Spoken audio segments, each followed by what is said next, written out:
Alors, vous êtes vraiment allé vous chercher de quoi boire? Parce que nous, oui. Alors si ce n'est pas déjà fait, allez vous prendre quelque chose maintenant, et de préférence quelque chose de frais, parce que le sujet de cet épisode risque d'échauffer des esprits. On est toujours chez Samy, avec Samy, mon ami palestinien aux lunettes rondes et aux explications limpides, sur son balcon, tranquillement installé pour vous emmener dans un monde un peu lunaire. Yallah, je t'emmène.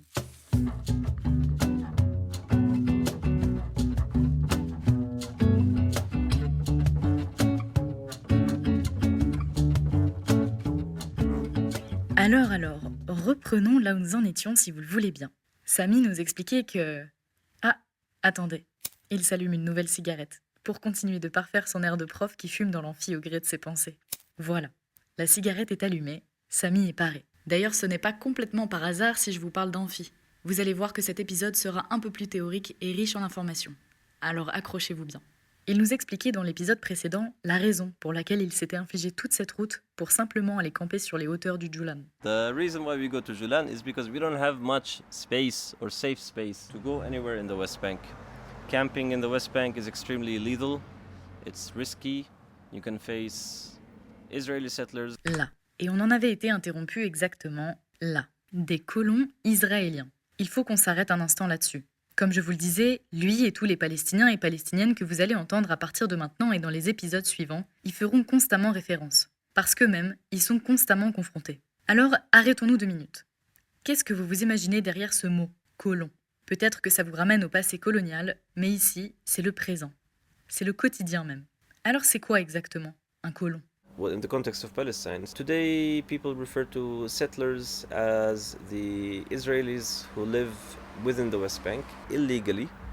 And we don't say illegally according to Palestinian law, no, illegally according to the international law that has been written and recognized and acknowledged by all world superpowers.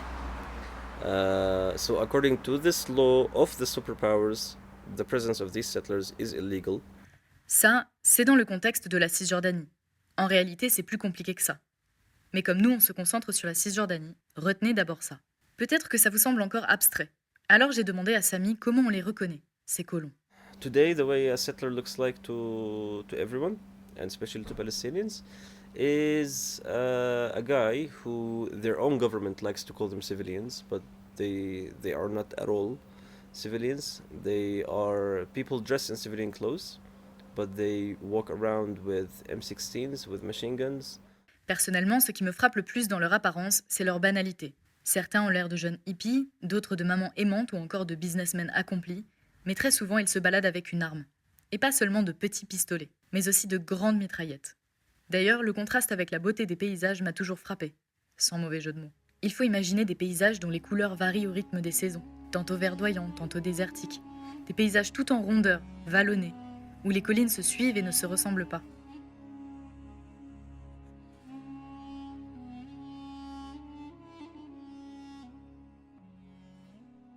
Vous devez vous demander pourquoi je vous parle de mitraillettes de colons et puis maintenant des collines?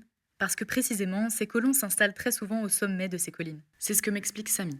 They take a Palestinian land that is full of olives or empty, whatever, it's owned by a Palestinian. They take it, they put a caravan in, and then this little caravan, it will grow into 2, 4, 6, 8. You end up with tens, if not hundreds, of housing units of Israeli settlers, expanding and growing and turning into a massive settlement housing tens of thousands of settlers in the West Bank. Des caravanes, puis des algécos, et de pierre en briques, ça finit par être de véritables immeubles à la manière d'un quartier résidentiel américain, façon Desperate Housewives. Toujours est-il que ces colons vivent bien séparément des Palestiniens, mais certaines colonies sont accolées à des villes palestiniennes, les surplombent, les encerclent. Il est impossible de rouler 5 minutes en Cisjordanie sans passer à côté de l'une d'entre elles. Pire, on les voit depuis les villes palestiniennes. Impossible de regarder autour de soi sans voir une colonie israélienne. Mais ce n'est pas tant ça la question. En fait, si je voulais qu'on aborde le sujet des colons, c'est pour plusieurs raisons. D'abord, parce que je vous le disais, c'est une réalité à laquelle les Palestiniens et Palestiniennes sont confrontés quotidiennement. Et pour bien se rendre compte, exceptionnellement, je vais vous donner quelques chiffres. Il faut savoir que l'intégralité du territoire de la Palestine historique, donc ce qu'on appelle en France l'actuel Israël et les territoires palestiniens, c'est l'équivalent de la taille de la Bretagne. Désolé les Bretons, mais c'est quand même pas bien grand. La Cisjordanie est une fraction de ce territoire. Elle représente 5860 km². Non, moi non plus, ça ne me dit rien. En fait, c'est 2 fois plus petit que l'Île-de-France, pour vous donner une idée. Dans l'enceinte de ces murs, parce que je crois qu'on a assez rappelé qu'un mur séparait la Cisjordanie du reste du territoire, il y a 3,3 millions de Palestiniens et Palestiniennes qui y vivent, et environ 700 000 colons, soit plus de 20% de la population qui vit en Cisjordanie. Donc si vous faites les calculs, et bien que ce ne soit pas ma spécialité, ça fait un habitant sur 5 qui habite illégalement en Cisjordanie. Donc fatalement, c'est une réalité auquel tous les Palestiniens et Palestiniennes sont confrontés d'une manière ou d'une autre. La deuxième raison pour laquelle il est important de s'arrêter sur la question des colons implantés illégalement en Cisjordanie, c'est que si à la limite ces colons s'occupaient de leurs oignons et que chacun vivait tranquillement de son côté, ce serait peut-être moins un problème. Mais quand je demande à Sami ce que font ces colons, voici ce qu'il me répond. So the settlers today in the West Bank, they walk around with guns, they threaten people, they constantly harass Palestinian people, firing at Palestinian houses or burning Palestinian farms. Je ne souhaite à personne d'avoir des voisins comme ça, sachant qu'ils n'ont même pas le droit d'habiter là où ils habitent, d'après le droit international. Et ce qu'il faut bien comprendre, c'est que c'est tout un système, par la récurrence des attaques, leurs conséquences et leur nature. Sami en a donné quelques exemples à la volée, mais il y a aussi les attaques à l'acide, le feu mis aux voitures, les tirs à balles réels, les coupures d'eau dans les villages, les vols de terre, les passages à tabac, les menaces de mort, les attaques dans les écoles, et la liste est encore longue. Mais bon, pour faire dans le sarcasme que vous commencez à connaître, les colons ne manquent pas de créativité pour terroriser les Palestiniens et Palestiniennes. Sami tient à me donner un exemple.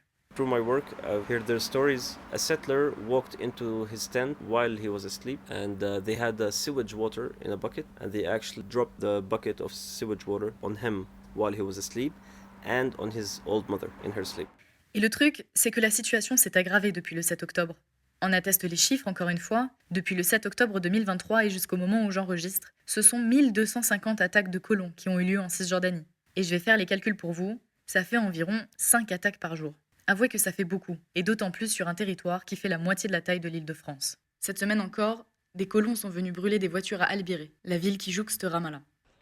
En Cisjordanie occupée, non loin de Ramallah, dans la ville d'Al-Biré, des colons israéliens ont lancé une attaque dans la nuit de lundi à mardi. Les assaillants ont incendié des dizaines de véhicules appartenant aux Palestiniens. Et où sont les autorités dans tout ça ? Les forces de l'ordre, la police, je sais pas. Est-ce que quelqu'un fait quelque chose pour ses habitants palestiniens contre ces attaques de colons israéliens ?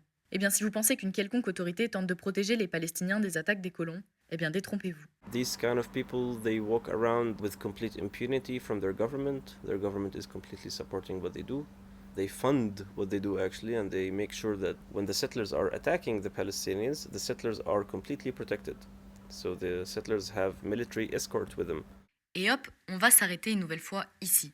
Quand Sami dit que ça se passe en totale impunité, ce n'est pas un superlatif injustifié. Mais là encore, il faut qu'on s'arrête un instant.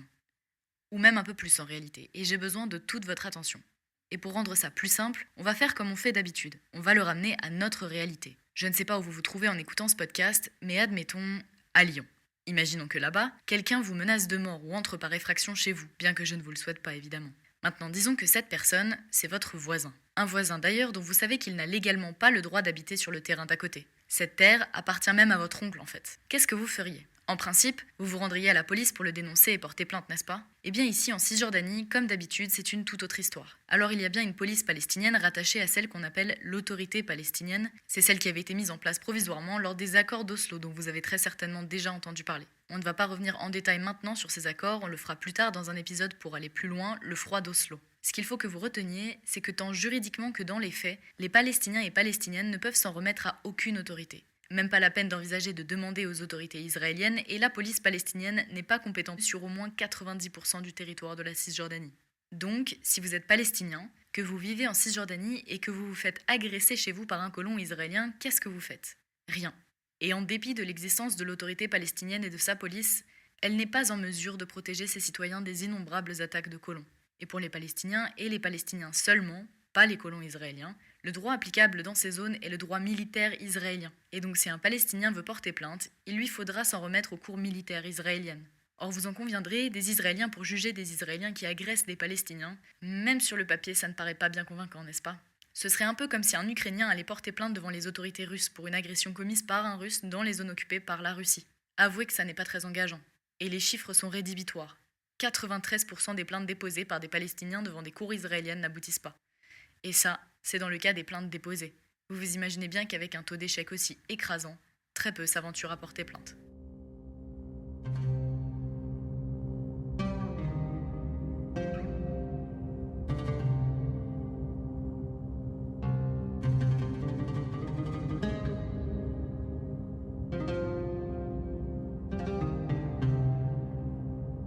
Oui, alors non, cette musique n'a rien à voir avec notre sujet, c'est juste que je voulais vous laisser le temps de digérer ces informations.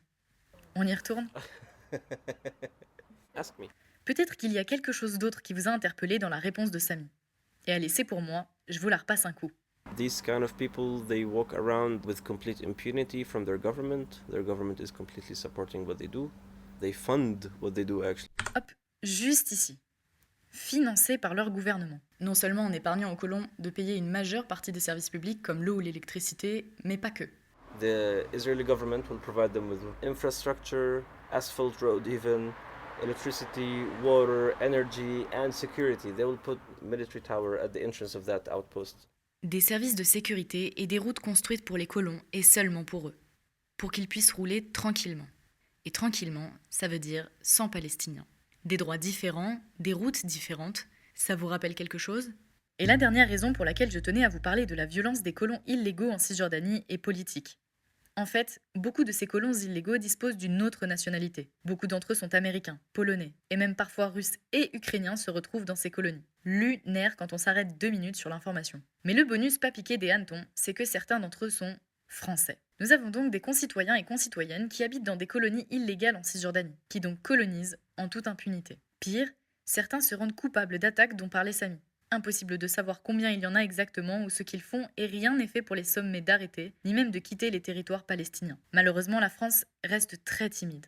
Le 13 février 2024, elle a bien annoncé prendre des sanctions contre ce qu'elle appelle 28 colons violents. Mais à part l'interdiction d'accès au territoire français, personne ne sait quelles autres sanctions ont été prises. Et on ne sait pas non plus qui sont ces personnes, ou pourquoi elles, et pas d'autres. Inutile de préciser que c'est la politique du minimum syndical, la diplomatie du moindre effort, celle qui donne l'illusion que si, regardez, on a fait quelque chose. Je crois qu'on peut appeler ça de la prestidigitation diplomatique en fait. Mais pourquoi ces colons font-ils ça? Pourquoi s'en prendre aux Palestiniens et à leurs terres? Ce qu'il faut bien comprendre, c'est que ces colons sont guidés par une idéologie dont ils estiment que la fin justifie les moyens. Samy me donne un exemple pour m'illustrer l'idéologie de ces colons, ce qu'il a entendu de l'un d'entre eux. He told the Israeli activists in a settlement somewhere in the Jordan Valley, he told her, "My land is as far as my sheep can go." Personnellement, je me souviens d'un documentaire d'Envoyé spécial, publié en janvier 2024 et encore disponible sur YouTube, qui a suivi ce qu'ils appellent une ancienne parisienne. Et pour autant que l'idée n'était évidemment pas de leur donner la parole, je veux que vous vous rendiez vraiment compte de leur état d'esprit. Alors voici ce que cette ancienne parisienne, colon en Cisjordanie, répond quand la journaliste lui demande si elle sait que le droit international considère qu'elle vit illégalement dans cette colonie de Cisjordanie. Le bon Dieu nous a donné, a créé le monde entier. Il a donné le monde entier à tous les peuples, toutes les nations du monde, et l'État d'Israël au peuple juif. C'est quelque chose qui est écrit dans la Bible depuis 100 000 ans. Ça veut dire que c'est quelque chose qu'on sait que c'est la vérité. Donc vous ne reconnaissez pas les lois internationales? Ça dépend quelle loi. Il y aurait beaucoup de choses à décortiquer et démentir sur cette toute petite explication, mais je vais m'en tenir à l'essentiel. J'avoue, je n'ai pas relu la Bible pour vous, mais parce que ça n'a pas vraiment de rapport en fait. Quand bien même elle disait ça, la Bible. Est-ce que ça justifie vraiment de venir brûler des maisons, des voitures, voler des terres, tirer sur des gens, parfois même des enfants, ou jeter un seau d'eau usagé sur des vieilles personnes endormies, comme le racontait Samy, et ça 5 fois par jour en moyenne? Et pour boucler la boucle, vous avez donc compris que certains de nos compatriotes français sont installés dans ces colonies illégales, voire se rendent coupables d'exactions contre des Palestiniens. Le tout en toute impunité.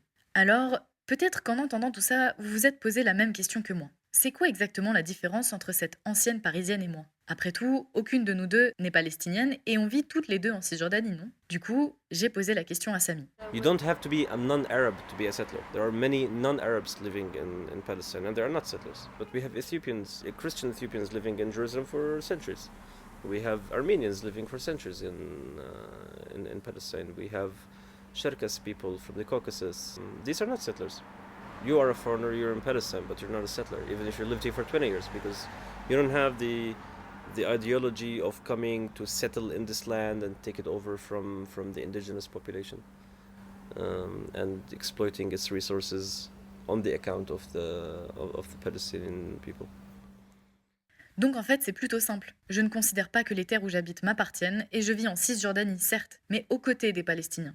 Je ne vis ni à leurs dépens, ni en vue de les chasser de leurs terres. Alors, si c'est la première fois que vous en entendez parler, ça peut faire beaucoup d'informations en très peu de temps. Et pourtant, il y aurait encore beaucoup à dire sur la violence systémique des colons. Pour être honnête, il m'a même été difficile d'arbitrer pour savoir quelles informations, quels exemples, quels chiffres vous donner pour que vous vous rendiez vraiment compte de l'ampleur du problème. Et je me devais de vous en parler aussi parce qu'autrement, il m'aurait été impossible de poursuivre pour vous faire visiter Ramallah et ses environs avec les Palestiniens et Palestiniennes que vous allez entendre dans les épisodes à suivre. Maintenant au moins, vous êtes parés. De notre côté, avec Samy, la soirée se poursuit. On continue de papoter de choses et d'autres en mêlant gravité et légèreté au gré de nos sujets de conversation. I bloomed. Okay. Listeners, the creator Et of this puis podcast d'un is coup, boring. je sens un énorme coup de fatigue. Mes paupières s'alourdissent. En même temps, il se fait doucement tard et mine de rien, entre le trajet et les explications, ça fait beaucoup pour aujourd'hui. Alors zou, je vais me coucher et on se retrouve demain. De votre côté, prenez votre temps de digérer toutes ces informations et puis revenez vite parce que cette fois, je vous emmène bel et bien dans les rues de Ramallah. Enfin. Yallah, je t'emmène.